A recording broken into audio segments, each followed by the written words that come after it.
bipartisan bill passes and becomes law without the president's signature. More that and more on today's Opportunity Zone.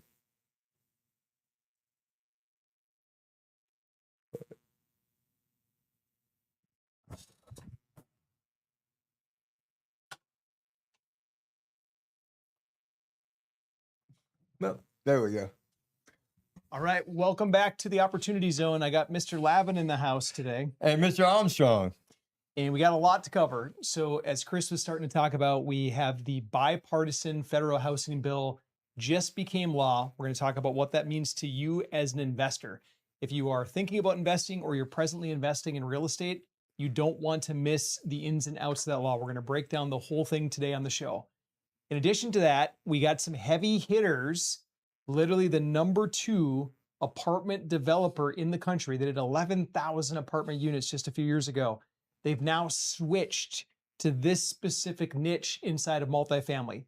We'll talk about that on today's show. We'll talk about why the smart money is moving in the direction that they are as well. And then there's a whole new wave of foreclosure filings. This is probably, remember 2008?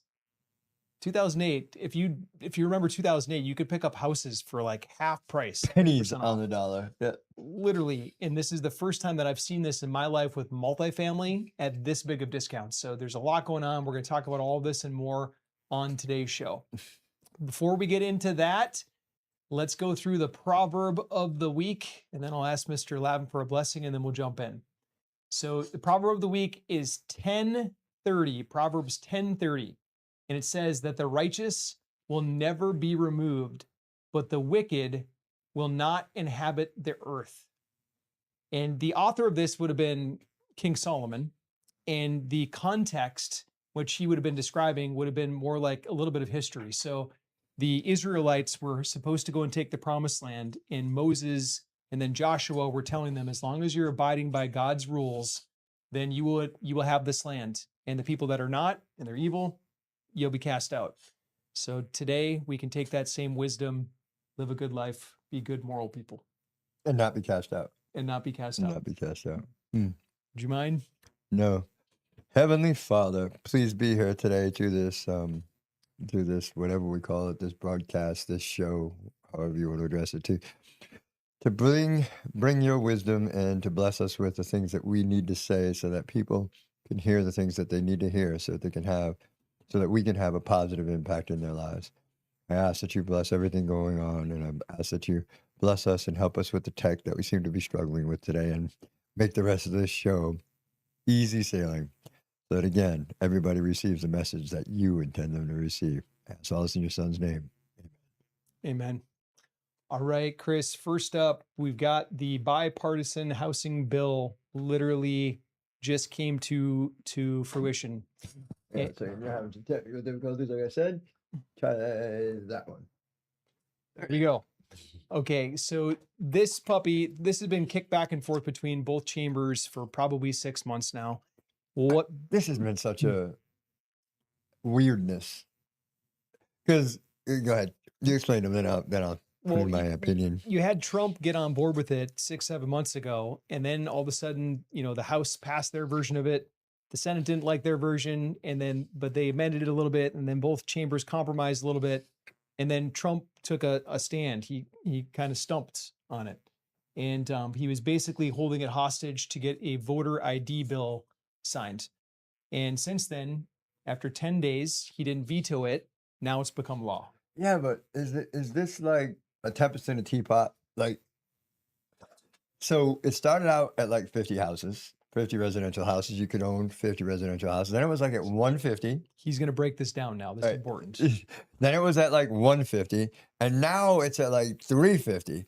So I can see how it affects the super, conglomerates. But not like the middle of the road people. I mean, I don't know how many private equity firms own thousands of single-family residential. It's not fact or data that I have. But here's the other thing, right? I still believe that the initial purpose of this bill by our president, who's crazy like a fox, like the dude does crazy stuff and gets these weird results, was to drive construction. I know that sounds insane. Chris, how does this drive construction?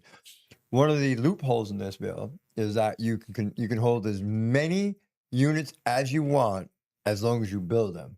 A build to rent community. The other loophole is that you can go and significantly improve um, properties and you can hold them.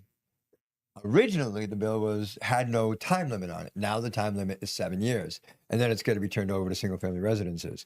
And when I first read this, all I started thinking was, "Hello, Detroit!" Right? Like these properties that have been laying around.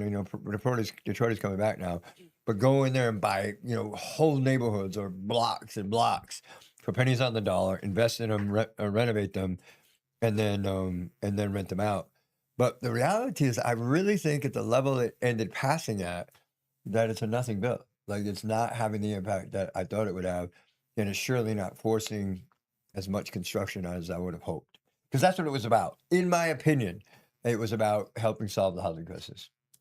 And I think they hit the sound bites. It's the headline maker. Yeah. It's you don't have to compete against Wall Street anymore to buy a house. Yeah, I don't know about any of that, right? And it really does help buyers at this point to have this on there, because there won't be all cash bidding wars anymore, those kinds of things going on once they hit the cap. And that was one of the things that was big and forced pricing up and then had people lose, transactions. Because if you've got a buyer sitting there with cash or you've got to go get a mortgage, the seller is going to opt for the cash deal, even if there's a few dollars less profit in it for them, just because of the reduction in risk, right? Cash buyer writes a check tomorrow. You've got to go get approved for mortgages. There's some risk with that. The last piece that they added into this is opportunity zones. Oh, yeah. They're permanent Thank now. you. And then additionally, there's going to be some stretching of the loan limits.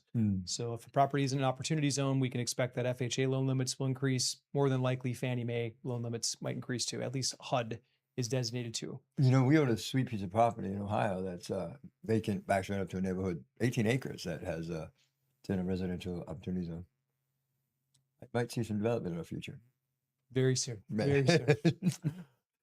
All right. Next up, Chris, we got the folks over at Alliance Residential. These folks, they literally built 11,000 units just a few years ago. In 1 year, they were the number 2 builder that year in the country. Yep. And now they've switched gears a little bit. They want to be like us. They're starting to do what we do. They want to be like us. They see that they can buy stuff below the actual cost to build, and they're seeing distressed stuff out there, so they're buying it. Your thoughts? My thoughts is everybody wants to be like you, Nate. Is that it? That's it. That's it exactly. But listen, in all seriousness, before there's another story that I want to talk about too. Before the show started, I was talking about how we seem to keep fumbling into these things that, we keep ending up being in the right place at the right time, doing the right thing. And I say that with jest because the reality is not that at all. We are not fumbling into anything. We are literally led by God and God's will for our lives. And it seems to be that every time we do something right and we have a positive impact in the world, something else falls into our lap for us to steward. And it seems to be the case across the board. So, we have hit so many things so beautifully. I mean, we're in Green Bay, Wisconsin, where, we got properties in Georgetown. We've got all kinds of stuff going. I mean, and look at, we bought this property and look at Green Bay, Wisconsin is named the number 2 Airbnb capital, Airbnb city in the country. So it's like God just keeps blessing us with these opportunities. It's like we can't take credit for it. Like I'm a smart guy, you're a smart guy. We work real hard, but at the end of the day, it's God that's doing all this stuff for us. And boom, they just keep opening up. So if you don't believe, I'm sorry, but you just need to stand back and watch, and you can see the reality of what's going on in our lives and in our business. It's all God. Amen, man. Mm-hmm. So the fact that Alliance Residential has now entered our space, some people would say, "Oh, that's more competition." Please, please, no. And the thing that some people might not understand is that right now we're going through a little bit of a cleanse. Yep. A lot of people took out bad loans during COVID. Yep. Super low interest rate, teaser rates, and those loans have expired. They're not 30-year fixed mortgages. They're usually 2 or 3 year bridge type loans that they took out. Yep. And now you're seeing more and more foreclosures hit. You got Mhm. Texas, Alabama, South Carolina, and New York properties are making the headlines this week. Of course, New York. But you know what? I don't know that the prices will ever be low enough for me to buy in New York ever again. Like I think they'd have to pay me to take it at this point. I won't touch New York. Has nothing to do with New Yorkers and has nothing to do with that. It has to do with the politics there right now. And the socialists that are now running that state. It just doesn't jive with me. But you know, I'd love to go to the halfback state, get me some stuff in the halfback state, South Carolina. Y'all know what halfbacks are, right? You know, he didn't believe in that they exist. Halfbacks are these people that came from New York all the way to Florida, found out how hot it is here in Florida, and they go halfway back. South Carolina, North Carolina, maybe a little bit North Georgia. We are called halfbacks. I'm a halfback because I have a place in North Carolina. I'm originally from Rhode Island. I don't take offense to it. I wear it as a badge of honor. I'm a halfback. That's better than a half breed, isn't it? I don't know. Switching gears into you, Chris, we have MC companies. This is a Is that like MC Hammer? Yeah, probably can do, you know, the big baggy wind pants. Yes, this is MC Hammer. So this is one of the, I'd say, more prolific online capital He's raisers. definitely larger than life. Yeah. 35 years plus in the space. This is an article Ken McElroy. from 2022 about them taking this property. And as I was bumping around on the internet, I noticed that that property, according to limited partners in that deal, they've walked from. Yeah. That's what the limited partners are saying. I found it in several different sources. Now, I didn't go look up foreclosure filings myself, but yeah, we can't say this is fact. We can only quote what we're seeing here on the internet and presenting to you. Like we can't put anything outside of that. But this would appear that he's walking from it. You know what? I don't understand it. And this breaks my heart because there are some people who put their hard-earned money into this deal. And if the KP and GP are walking from it, they're going to get harmed. There's no ifs, ands, or buts. Because what happens is this: the senior debt or the lender comes in, forecloses on the property, and everybody's equity position is gone. The only people left are the lender and their position.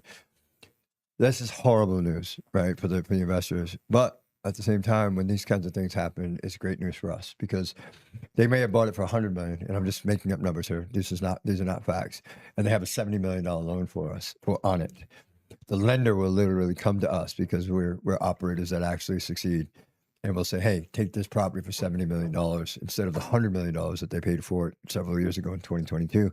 And all we gotta do is get that property operational again, bring it back to where it was, give it some love. And you get it back to $100 million property, and we have $30 million of equity built right in. These are home runs for us for tax reasons because we can get great cost segregation studies on them, great tax benefits, great income, great value. We can put it back up where it is and make great profit on the exit as well. Speaking of tax and tax savings, we have an upcoming webinar. We tomorrow. do. Yeah. That wasn't even intentional, people. He never knows what I'm going to say. As a matter of fact, I never really know what I'm going to say before the show starts.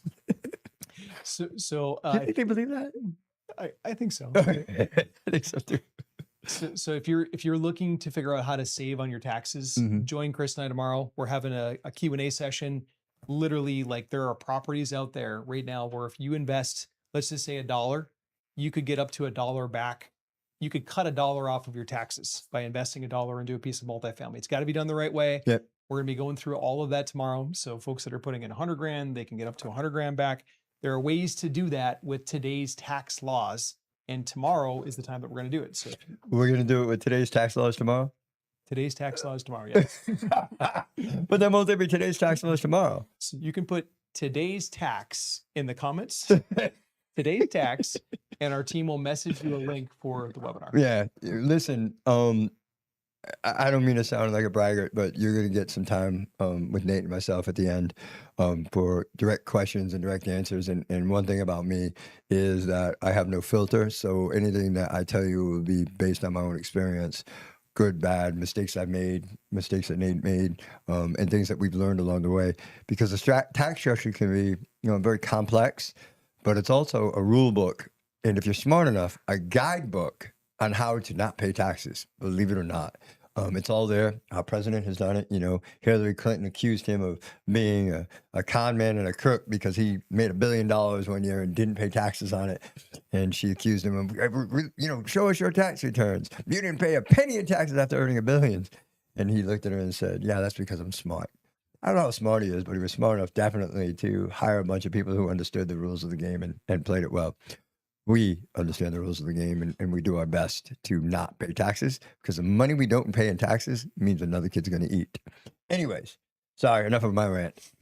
Chris, maybe you can help on this next one. So we've got the top 10 states in the country for living, and they measure this. There's a lot of bias towards healthy living. Healthy living. And Nebraska. Nebraska. There might be top some. 10. There might be somebody watching that has very significant interest in Nebraska.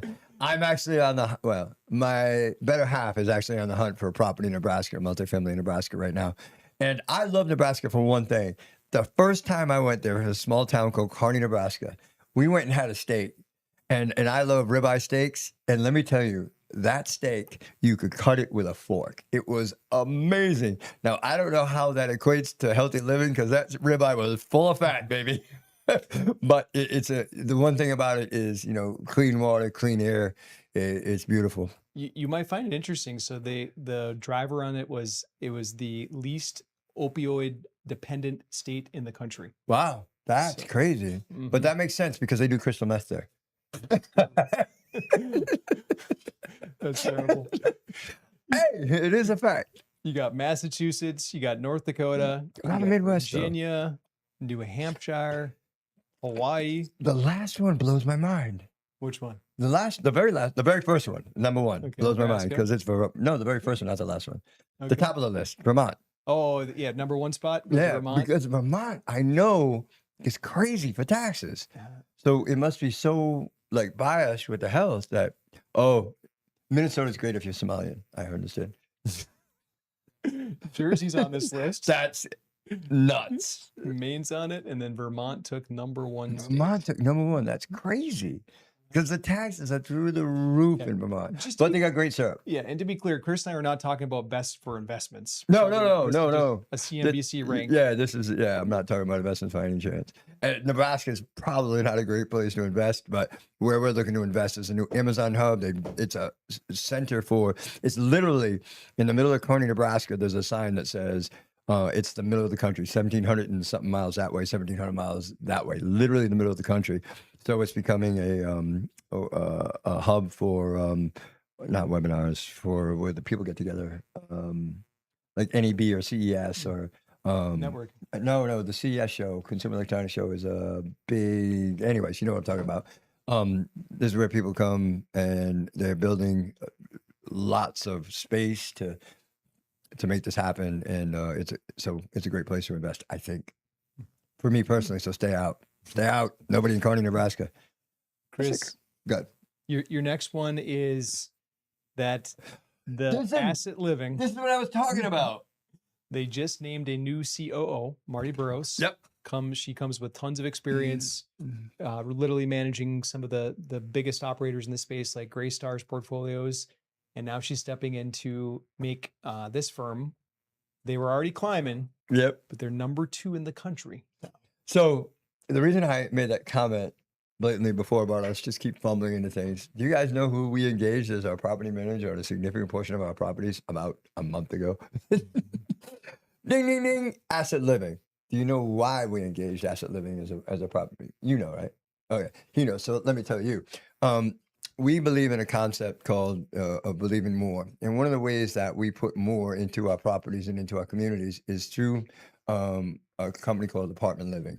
Apartment Life is responsible for putting ministers into our properties. And what the ministers do is we ask them to refrain from preaching, and I'll get to that in a minute. But what they do is they do community events, barbecues, movie nights, ice cream socials, all kinds of things throughout the year, including they assist us with a program that we have called Toys for Tenants, that where we buy Christmas gifts for our tenants at Christmas time.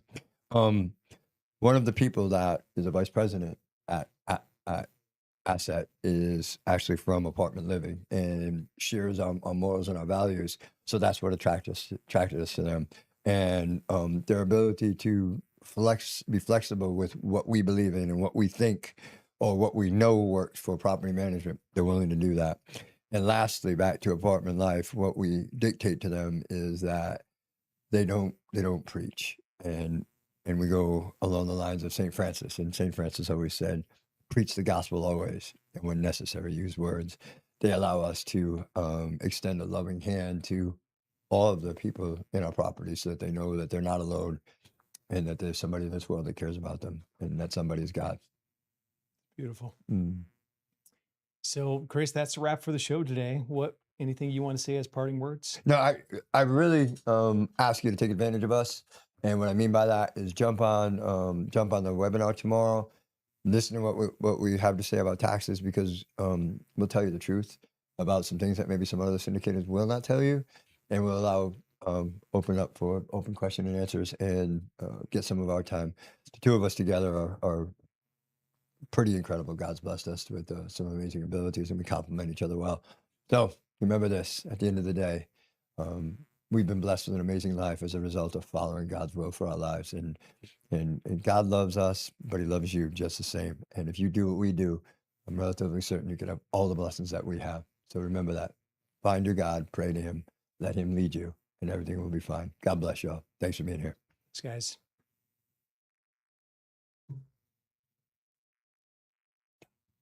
guys.